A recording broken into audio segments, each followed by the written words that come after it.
Hi, I'm Simon. I'm English, born in a place called Sunderland in the northeast of England. Lived in Hong Kong for just over 20 years, and my background is technology. I've worked for various banks, hedge funds, and other financial institutions in different technology roles. 你为什么会来中国呢？ 20 years ago, when I worked in London, my company asked me to move to New York to live in America. And I didn't want to live in America, but I realized I also didn't want to live in England anymore either. So I asked them for a move to Asia instead, and they found a position for me in Hong Kong. So I came here, have been here ever since. Thoroughly enjoy living here, met my wife here, had my children here. It's a great place to be. 你觉得选择跟努力哪一个更重要？ I think they're both important. I think you have to choose to work hard, especially when you're starting out. Working hard is incredibly important. It gets you noticed, recognized. You also have to make the right decisions. You also have to be working hard in the right areas. Something that I see is the idea that just sitting at your desk every day from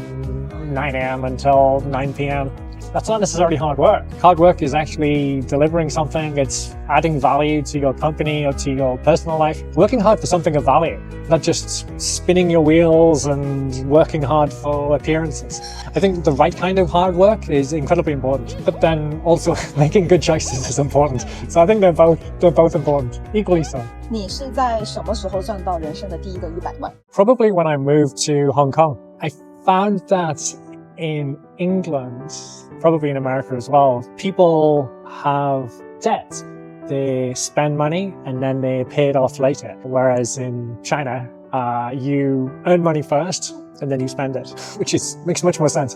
So what I found when I started working was every year I'd make more and more money, but I'd spend more and more money. In fact, I'd spend more than I earned. I guess a million RMB equivalent was when I sold my first house. When I moved to Hong Kong and then took the cash from that. 你的育儿观念是什么？ I think when you have two different cultures raising children together, then there can always be differences of opinions, different challenges. I've said before, I think the most important thing is that you have common goals. If you have the same end state in mind, then you can take different paths to get there. But as long as you're both going to the same direction, or both of the parents, then it can make sense. If you have completely different goals, then it's impossible and there'll always be huge conflict. So I think the main thing is to have a common goal for everything that you want to do and then work through the differences. I mean, I have different views from my wife, obviously, about different things. I think that's maybe a Chinese thing that you see a child that likes a particular area, piano, for instance, then the temptation is to have lots of classes and to practice every day and to demand excellence. Whereas the kid might just really like playing an instrument. So allowing that ability to grow organically would be more of a Western view. Arguably the Chinese view is better. It depends how it is for the kid longer term. I think for us, the main thing is having aligned goals and then discussing and working out, okay, then what's most important, what's the right route to get from where we are to where we want to get to.